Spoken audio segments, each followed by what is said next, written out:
भगवती श्री गंगा मातेच्या पावन तीरावरती ज्ञान आणि वैराग्य यांचे अवतार असणारे भगवान श्री शुकदेव राजा परीक्षितीला भक्तीची कथा सांगतायत. शुकदेव म्हणाले, राजा,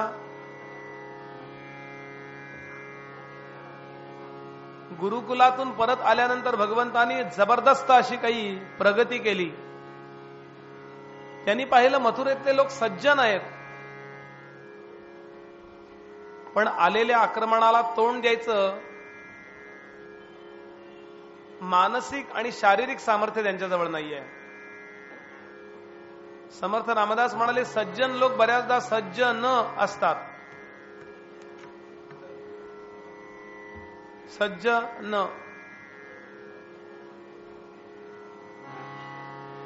आपला जो गुडनेस आहे ना, तो आपला पॅसिव्ह गुडनेस आहे, ऍक्टिव्ह गुडनेस पाहिजे. कृष्ण, समर्थ, शंकराचार्य, विवेकानंद यांची एक वेगळी पद्धत आहे, लक्षात घ्या. हे जग नश्वर आहे असं सांगायला ते विसरत नाहीत, पण म्हणून आळशीपणा करा असं ते कधी सांगत नाहीत.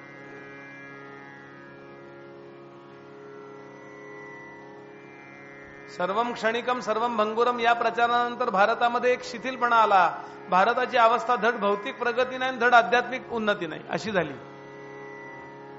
म्हणून समर्थ खास सांगतात की केल्याने होत आहे रे, आधी केलेची पाहिजे. यत्न तो देव जाणावा, अंतरी धरिता बरे. म्हणून तरुणांनी व्यायाम केला पाहिजे. गोपालकृष्णांनी संपूर्ण मथुरेतल्या, मथुरा राज्यातल्या सगळ्या तरुणांना आणि तरुणींना अंडरलाईन व्यायामाला आणि लष्करी शिस्तीला लावलं. लष्करी शिक्षण दिलं सगळ्यांना. जे सावरकर स्वातंत्र्य मिळाले सांगत होते की सगळ्या मुलांना लष्करी शिक्षण. लष्कर एकदा मनुष्य लष्करात गेला आणि 1-2 वर्षाचा कोर्स केला ना की तो असा टुणटुणीत होतो. आत्ता हे मंदिर चढायला सांगा, लगेच मंदिर जाऊ द्या हो, पायरीवर वरती बसायचं. बुवा प्रवचनाला येऊ पण खुर्ची मिळेल का हो? हल्ली इतके गुडघे बोलतात ना. याचं एकमेव कारण आपण कष्टातून, जे लोक कष्टातून मोठे झाले त्यांना कळेल मी काय म्हणतोय. आणि म्हणून गोपालकृष्णांनी संपूर्ण मथुरेतल्या तरुणींची सेना बनवली आहे बरं का. तरुण मुलींना शिकवलं युद्ध करायला. सत्यभामा उत्तम युद्ध करते. सत्यभामेनं त्या नरकासुराला 2 तास झुंजवलंय. तो अगदी जेरीला आला हो, त्याचा टॉम झाला, जेरीस आलेला टॉम. आणि हे वर्णन आहे महाभारतात सविस्तर. ती उत्तम युद्ध करते. लोकांचा गैरसमज असा आहे की शिक्षण आत्ता सुरू झालं स्त्रियांचं. साधारण 400, 450, 500 वर्ष मुघलांनी राज्य केलं आपल्यावर आणि त्यानंतर 150 वर्ष इंग्रजांनी. एवढ्या 750, 1000 फार तर 1000 वर्षाच्या काळामध्ये स्त्रियांचं शिक्षण थोडं स्टॉप करण्यात आलं होतं. कारण स्त्रियांना आपल्याकडे खूप सन्मान आहे. पण पूर्वी सगळ्या घरातल्या सगळ्या स्त्रिया शिकलेल्या होत्या. हे वाल्मिकी रामायण सांगतं, हे भागवत सांगतं, हे महाभारत सांगतं. लक्षावधी वर्षाचा इतिहास विसरायचा आणि 400-500 वर्षाचा इतिहास गृहीत धरायचा, हे बरोबर नाही. आधुनिक शिक्षणाची चळवळ ज्यांनी केली त्यांच्या विरुद्ध नाही मी, पण असा नका प्रचार करू की पूर्वी अजिबातच शिकलेलं नव्हतं. हे क्लिअर पाहिजे आपल्याला. आणि म्हणून मी हे बोललो. आणि भगवंतानी अनेक युद्ध केली, जबरदस्त युद्ध केली. 17 युद्ध केलीत भगवंतानी. किती? महाभारतात किती सैन्य होतं माहिती आपल्याला? सगळं मिळून 18 अक्षोहिणी होतं. 18 अक्षोहिणी एवढं सैन्य महाभारतात होतं. म्हणजे महाभारती युद्धात ते मोठं समजतो, पण भगवंतानी याच्यापेक्षा मोठी युद्ध एकट्याने केली आहेत. 23 अक्षोहिणी सैन्य घेऊन यायचा. 23 अक्षोहिणी सैन्य घेऊन कोण यायचा? जरासंध कृष्णांना मारायला. कृष्ण आणि बलराम दोघ जण फक्त राज्यातनं बाहेर यायचे आणि असा दणका द्यायचे की 23च्या 23 अक्षोहिणी सैन्य मारून टाकायचे. त्यांची पुढची विल्हेवाट लावायची. जरासंध पळून जायचा. बलराम म्हणाला, कृष्णा हे काय उद्योग लावलायस तू? त्याला धरून आण ना, धोबी पछाड. कृष्ण म्हणले, हे बघ बलराम दादा, हा माझा जो अवतार आहे ना, हा दुष्टांच्या नाशा करताय, दुष्टांच्या नाशा करताय. मी दुष्ट शोधायला कुठे जाऊ? मी याला परत पाठवलं की हा परत 23 अक्षोहिणी सैन्य जमवतो, सगळ्या दुष्टांना एकत्र करतो, ते येतात, मी त्यांना मारतो, परत हा गोळा करायला जातो. माझं काम सोपवतं म्हणले. ही भगवंताची आयडिया आहे हो.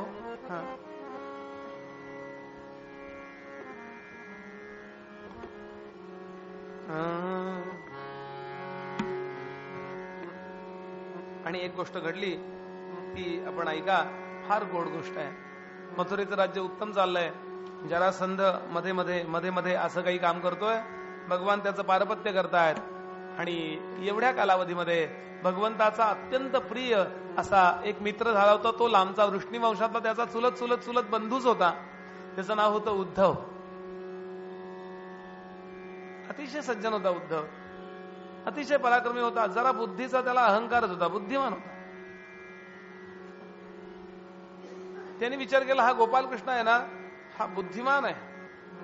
मित्र म्हणून शेवटी समान लोकांची जमते बरं का मैत्री. फार कमी असेल ना IQ तर जास्त वाल्यांचं त्यांच्याशी जमत नाही. ते म्हणतात ते त्यांची त्यांच्याबरोबरच जमते. समानशीले व्यसनेषु सख्यम. आणि असंच झालं. हा कृष्ण इतका जबरदस्त बुद्धिमान, सगळे मुद्दे असे राजकारणी पद्धतीने मांडायचा. हे उद्धवाला फार आवडायचं. काही लोक असे तार्किक असतात बघा, आणि त्यांच्याशी तर्काने बोललं ना की बरं वाटतं. काही लोक भावनिक असतात, emotional. The emotional and the intellectual. तार्किक आणि भावनिक. भावनिक लोकांशी तर्काने बोललं ना, ते म्हणतात अगदी कोरडे आहेत हो, यांना काही येत नाही. आणि तार्किक लोकांनी भावनेनं बोललं की म्हणतात हे मूर्खच आहे, डोळ्यात पाणीच असते यांच्या. म्हणून कुणाशी कसं बोलावं याचं एक तंत्र आहे. बुद्धिमान लोकांशी बुद्धिमान. ज्याला क्रिकेट मधलं आवडतं ना, त्याला भागवत अजिबात सांगायचं नाही. त्याला म्हणायचं किती रन झाले रे, की तो खुश. ज्याला भागवत आवडतं त्याला विचारायचं नाही बातम्या काय, त्याला भागवताबद्दलच बोलायचं. पण कृष्णाने एक दिवस विचार केला आणि एक दिवस यमुनेमध्ये दोघांची नौका आणि दोघं वल्लवत असे मध्ये म्हणजे नौका विहार करायला बाहेर पडले होते. आणि इतक्यात एक कमळ आलं वाहत, असं वाहत आलं. भगवंतानी त्या बोटीच्या बाहेर हात घातला, छोट्या नौका होत्या, आणि पाण्यात हात घालून ते कमळ घेतलं आणि असा वास घेतला, त्याचा वास घेतला आणि भगवंताच्या नेत्रातनं पाणी सुरू झालं. आतापर्यंत कृष्णाच्या डोळ्यामध्ये पाणी पाहिलंच नव्हतं यांनी. पहिल्यांदा भगवंताला रडताना पाहिलं. उद्धवाला वाटलं बहुतेक याला कमळाची ॲलर्जी दिसते. काही काही लोकांना कमळाची ॲलर्जी असते.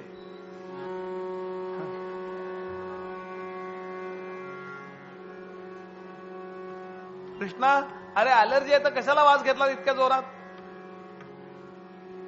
कृष्ण म्हणले, उद्धवा मला कमळाची ॲलर्जी नाही रे, मला सगळ्यात आवडतं कमळच. लोकांना मी आशीर्वाद असा देतो, पण मी स्वतः वास कमळाचा घेतो.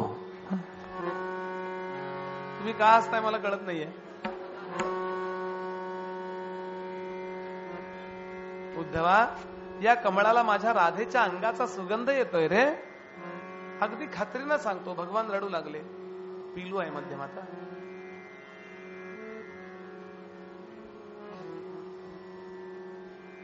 ती राधा कुठेतरी बसली असेल यमुना किनारी आणि डोळ्यात तिच्या पाणी असेल. तिनं असं ते कमळ असं असं असं किंचित चुरगाळलं असेल. कृष्णाला माझा निरोप देशील असं म्हणून पाण्यात सोडलं असेल. ते वाहत वाहत आलंय. उद्धवा, मला गोकुळवासीय लोकांची आठवण येते रे. मी जाऊन आलो, 12 वर्षात परत गेलो नाही. उद्धवा, मला जाण्याचं धाडस नाही. त्या लोकांचं सांत्वन करायला जाशील.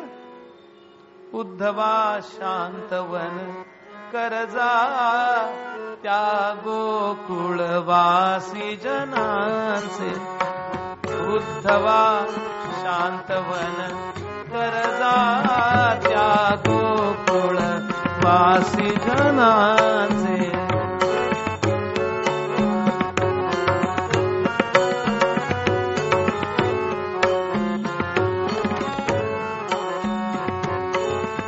तुमच्या भागातली चाल आहे ही, नरसोबाच्या वाडीची.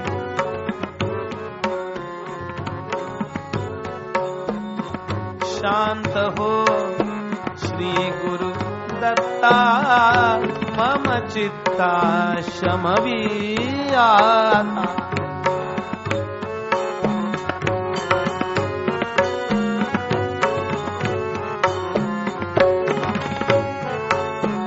चाल, या चालीच नाव आहे उद्धव. उद्धव ही चाल आहे बरं का. उद्धवा, वानंद यशोदा माता मजसाठी यजतील प्राण. त्यागुनी प्रपंचा फिरती मनी उदास रानो रान. अन्न पाणी त्यजिले रडती अति दुःखित झाले दीन. जन्मलो तैहुनी झटले मजसाठी तिळ तिळ तुटले. कटी खांदे वाहता घटले आटले रक्त देहाचे. त्या गोकुळवासी जनांचे. उद्धवा,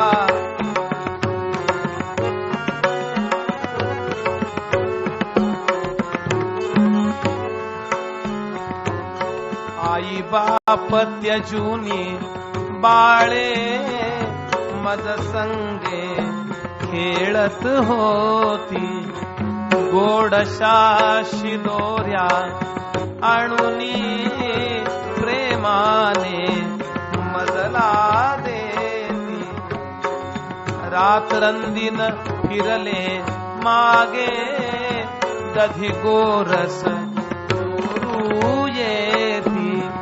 मी तोडून आलो तटका, हा जीवा लागला चटका. मज विणत्या युग सम घटका. आठवते प्रेम यांचे त्या गोकुळवासी जनांचे. उद्धवा,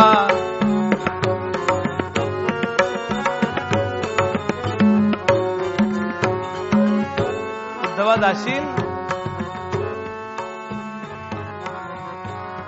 उद्धव म्हणाला, अरे कसला आहेस रे तू. मला वाटलं झालं तुला आहे काहीतरी आहे म्हणून मी तुझ्याशी मैत्री केली. अरे असं कुणी कुणाचं नसतं जगामध्ये. जन पळभर म्हणतील हाय हाय. वाचली नाही का ती कविता तू. कृष्णा, अरे बहीण म्हणे दादा दादा तोपर्यंत जोपर्यंत आपण भाऊबीज देतोय. अरे कुणी कुणाचं नसतं. नवारे पत्युः कामाय पतिप्रियो भवती आत्मनस्तु कामाय सर्वं प्रियं भवती. ही बृहदारण्यकातली श्रुती नाही का अभ्यासलीस तू सांदीपनींकडं? अरे 12 वर्ष कोण लक्षात ठेवलंय? गेला कृष्ण गेला, ते मस्त एन्जॉय करत असतील, टीव्ही बघत असतील. कृष्ण म्हणले नाही रे, मला नाही वाटत. त्या गोपी आपल्या घरापेक्षा माझ्यावर प्रेम करत होत्या. काय सांगू तुला? पती सुतादी गृहधन्य त्यजिले मजवरती धरुणी ममता मानिले तुच्छ अपवर्गा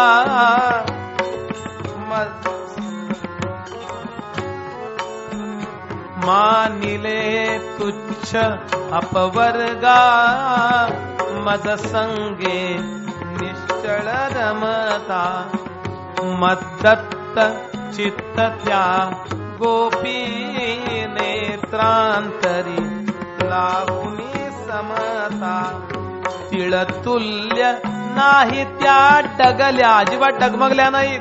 किती संकट आली तरी तिळतुल्य नाही त्या डगल्या. बहु निश्चय धरुणी तगल्या बहुधा त्या नसतील जगल्या. बहुतेक त्या जिवंत नसतील आणि जिवंत असतील तर एवढ्याच करता त्या मेल्यावर मला दुःख होईल आणि मला दुःख होऊ नये म्हणून त्या मेल्या नसतील.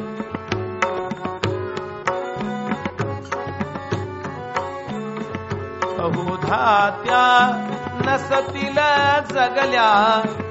मंगले मनोरथ ज्यांचे त्या गोकुळवासी जनांचे उद्धवा शांतवन कर जा त्या गोकुळवासी जनांचे.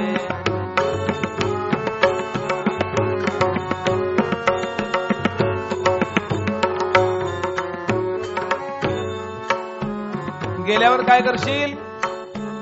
पहिली गोष्ट ही कर उद्धवा, हरी आहे सुखरूप म्हणून भेटताच त्या सांगावे.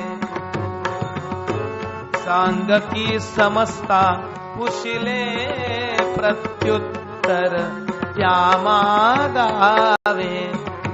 करुनिया ज्ञान तयाते सांग की शोक त्यजावे. त्यांना ज्ञान दे. ज्ञान नसेल तर शोक होतो ना उद्धवा. आणि तुझ्याजवळ ज्ञान आहे, मला सांग माझ्यावर प्रेम करणारा तुझ्यासारखा दुसरा कुणी आहे का? तू गेलास तरच त्यांना ज्ञान देशील की नाही? उद्धवाला वाटलं वा रे वा, कॉलर ताट.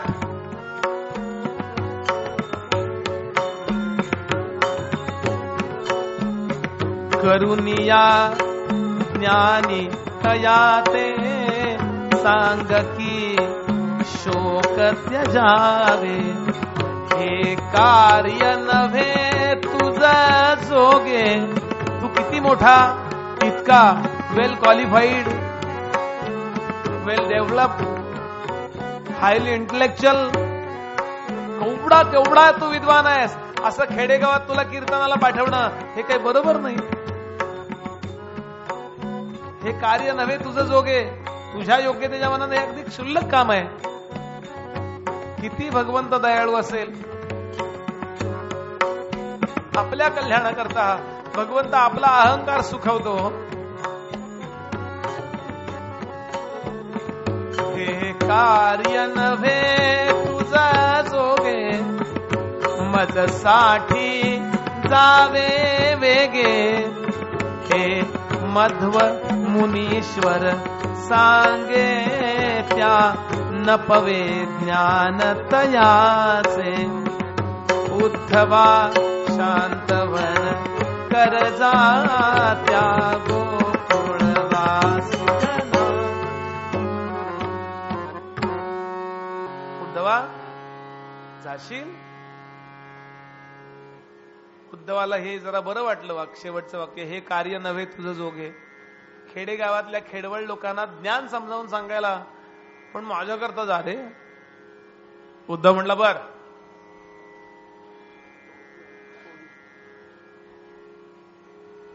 उद्धव निघाला. उद्धव म्हणला, हे बघा कृष्ण, आम्ही 1 दिवस जायला, 1 दिवस यायला आणि 2 दिवस राहीन, 4 दिवसात मी परत येईन, चालेल ना? पोचल्यावर कृष्ण म्हणले, अरे जाओ तो पहिले बेटा, बाद में देखेंगे क्या होता है. उद्धव निघाला त्यावेळेला कृष्णाने आपल्या गळ्यातली कौस्तुभ मण्याची माळ त्याच्या गळ्यात घातली. म्हणजे ही माळ बघितल्यावर त्या गोपी निदान बोलतील तरी याच्याशी. भक्त आपल्या मस्तीत असतो. भक्ताला या जगातली कुठली गोष्ट इम्प्रेस करू शकत नाही. त्याला युनोचा अध्यक्ष सुद्धा नको म्हणले, काही गरज नाही. ज्याला तुम्ही आम्ही फार मोठं समजतो ना, भक्ताच्या दृष्टीनं ते इतकं तुच्छ आहे. त्याचं कारण त्याला फक्त भगवंत आवडत असतो. हनुमंताला सीतामाईनी हे विश्व विकावं असा एक एक हिरा होता, एक एक मणी होता, अशी माळ दिली. हनुमंत म्हणाले, माते रामा विणजे त्यात नसे सर्वथा मला गोडी. भगवंताशिवायचे आहे ना, त्यात मला काहीच आवडत नाही ग. म्हणून सगळे मोठे मोठे भक्त बघा, त्यांना आपण विकत नाही घेऊ शकत. त्यांच्यावर इम्प्रेशनच पडत नाही. अहो, ज्ञानी लोक त्यांच्या चरणावर मस्तक ठेवतात. पण उद्धवाचं कल्याण करायचं होतं म्हणून भगवंतांनी पाठवला. उद्धव निघाले. पण उद्धवाची अवस्था अक्रूरासारखी झाली. गोकुळामध्ये ते आले आणि त्यांचे डोळे डबडबून आले, डोळे पाणावले. त्यांना कळे ना, असं का होतंय मला, असं कधीच झालं नव्हतं आतापर्यंत मला. वातावरणाचा प्रभाव. गोंदवल्यात गेलं की जप किती करावासा वाटतो सांगा. घरी आलं की जप इला. कारण घरचं आपलं वातावरण टीव्हीच असतं.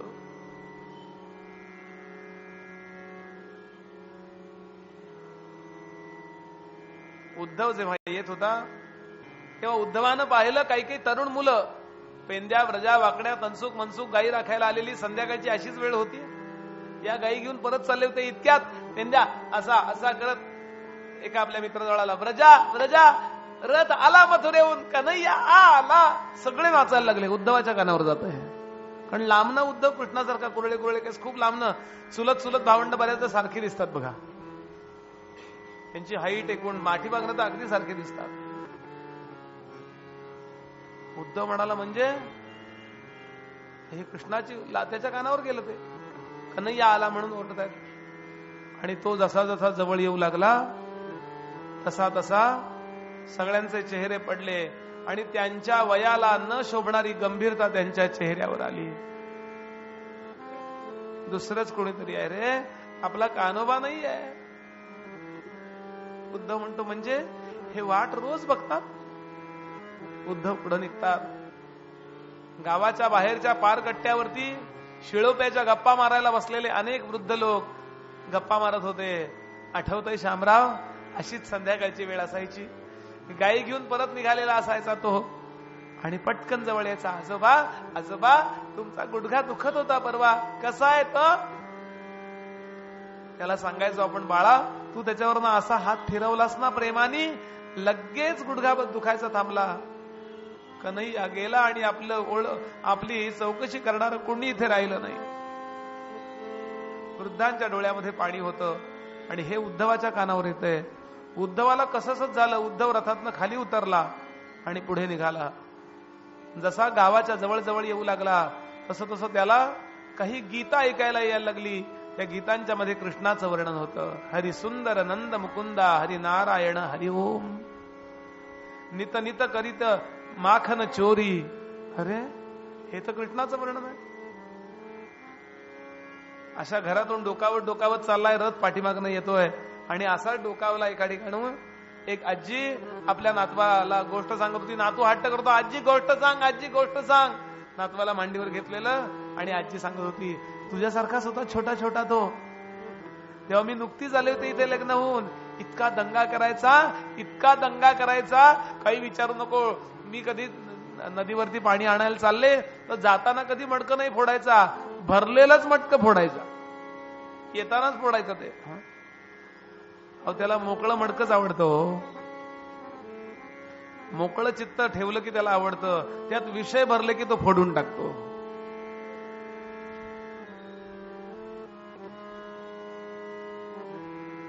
काही गोपी दारातल्या तुळशीला उदबत्तीनं ओवाळत होत्या आणि गाणं म्हणत होत्या कृष्णाचं. घरातली इडापिडा दूर जाओ, घरातल्या धन्याला उदंड आयुष्य लाभो आणि आमच्या कन्हैयालाही उदंड आयुष्य लाभो. उद्धव विचार करतो, इथं बालकांमध्ये कृष्ण आहे, वृद्धांमध्ये कृष्ण आहे, कथांमध्ये कृष्ण आहे, गीतांमध्ये कृष्ण आहे. कृष्ण जे म्हणत होते ते खोटं नव्हतं, मीच चुकीचा होतो. मथुरेहून कोणीतरी कृष्णाचा निरोप घेऊन आलाय अशी माहिती नंदाला गेली होती. नंदानी स्वागत केलं, या उद्धवजी या या या. उद्धव आतमध्ये सदरेवर जाऊन बसला आणि डोक्याचं केसांचं टोपलं झालं होतं अक्षरशः. अशी ती यशोदा धावत धावत आली, हातात तलवार होती तिच्या आणि तलवार घेऊन आली. उद्धव उद्धव उद्धव असं म्हटली, बेशुद्ध पडली. तो म्हणाला, हे काय उद्धवजी, काही विचारू नका, रोजचं हे आहे. कुणी मथुर येऊन आलं की ती तलवार घेऊन येते, एक तर अर्ध्या रस्त्यात बेशुद्ध पडते, तिला उचलून योग्य ठिकाणी ठेवलं. दासी कुणबिणी धावल्या, तिला वारा घालायला लागल्या, औषध पाणी, आणि हा माहिती सांगायला लागला. रोज असं होतं.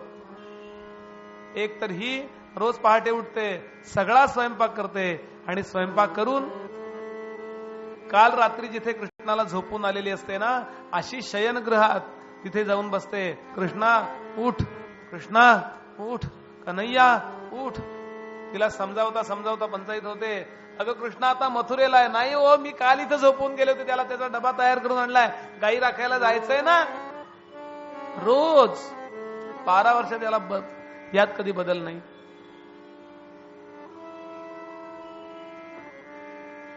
बेशुद्ध पडली होती, याचं कारण तिला बोलताच येत नव्हतं.